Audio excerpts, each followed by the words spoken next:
Tony, first day working DoorDash, had a $10 peak pay. That is a per delivery bonus. You complete one delivery, you get the base pay. The peak pay is $10. Any tips, you get the $10 extra just because it's an incentive program per delivery. And the way that peak pay works is it's scheduled.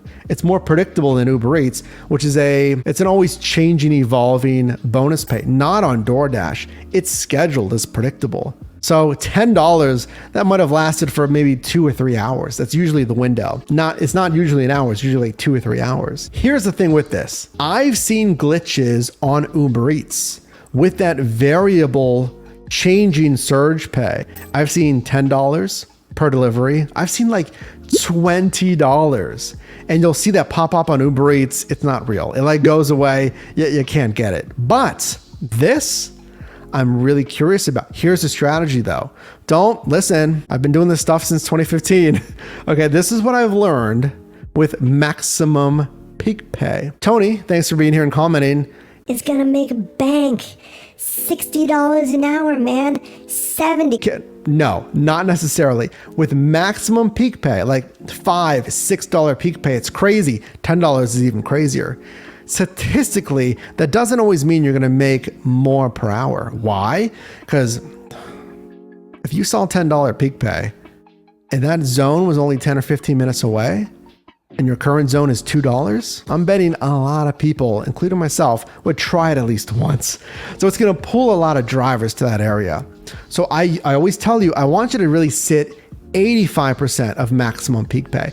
If Tony and others can find $6, $5 even peak pay, and then other zones hit $10, which is still crazy by the way, then you might actually make more money on like $5 or $6 peak pay. Again, that 85% zone, but hey, Tony, let us know how you did. Thanks for being here. Eric, thanks for being here. What do you do if DoorDash and Uber Eats are slow? You look at Grubhub firstly.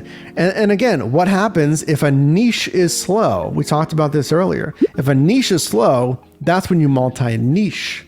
So if food delivery is dead, I've done this plenty of times.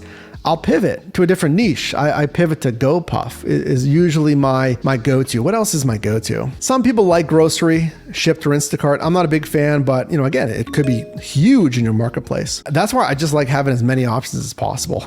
I can go into everything. I go into Roadie. I go into Field Agent only pays a little bit, but there's always Spark. I've done that. I've done Spark. I had a shift recently. I was intending to do food delivery. And I said, forget it, I'm going to do Spark. Fit Over 60 asks, do you factor in demographics on where you start your dash? I sort of might, but I've gotten some really big tips from surprising areas. Socioeconomic metrics, and there's average earners, average income levels, household income levels. You can even go to average home price. When I would drive in Mission Valley in central San Diego, that was my home starting area. Like, I didn't know everything about San Diego, but I lived there long enough I started to understand. I knew that high earners were coastal, usually, and especially in La Jolla. There's Del Mar, but that's a little bit even more north. It's like 20 minutes to get up there versus 15 minutes for La Jolla. La Jolla, look, folks, that's where the Bentley dealership is in San Diego. It's in La Jolla. That's where the Ferrari dealership is. It was in La Jolla. Also Coronado. So socioeconomically, yeah, I considered that absolutely. And that's partly why I would go up to La Jolla. And the combination of UCSD, I'm trying to remember, USD, one of the universities was up there as well. So high earners combined with students, there was a Westfield mall up there, which is, those Westfields kind of cater to higher spenders as well. And there's a lot of dense stuff up there. And the runs that I normally got from power strips to customer were short. And I learned that over time. So what I would do, Fit Over 60, thanks for asking. You can use socioeconomics, maybe some demographics as a springboard. And then what you need to do is understand the power strips. How many are there? That's another thing. Mira Mesa was a segment east of La Jolla. It was La Jolla. The next segment inland was Mira Mesa.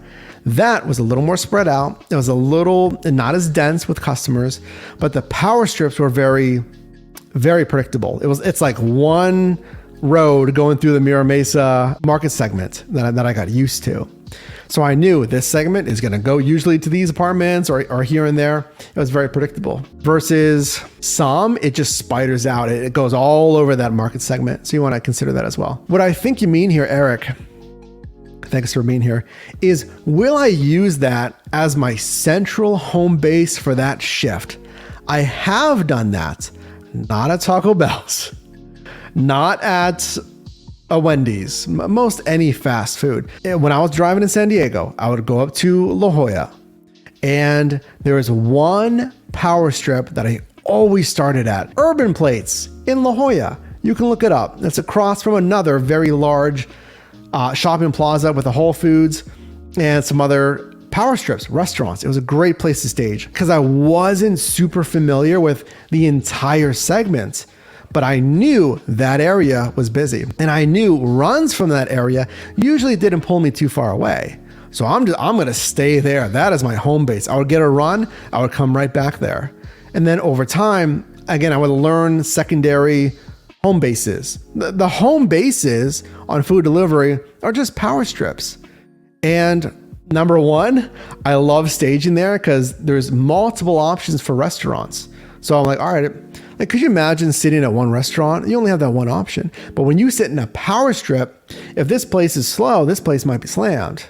And, whatever, it may change throughout the day. So when I would wait in this power strip in La Jolla by an Urban Plates, I knew, check this out. I knew there was a Cheesecake Factory right over here that, oh my gosh, their logo's removed. Did they close that Cheesecake Factory? Well, I knew there was a Cheesecake Factory. And look, I knew that there was areas down here. It's not letting me go down here for some reason. There we go. I knew that I could get orders from this Poke One. I got plenty of orders in there. This is new, Crumble Cookie. Okay, that wasn't there when I was there. I got orders from all these places as well. So that's why a power strip, it works. It works to be in a power strip areas that are really dense with restaurants.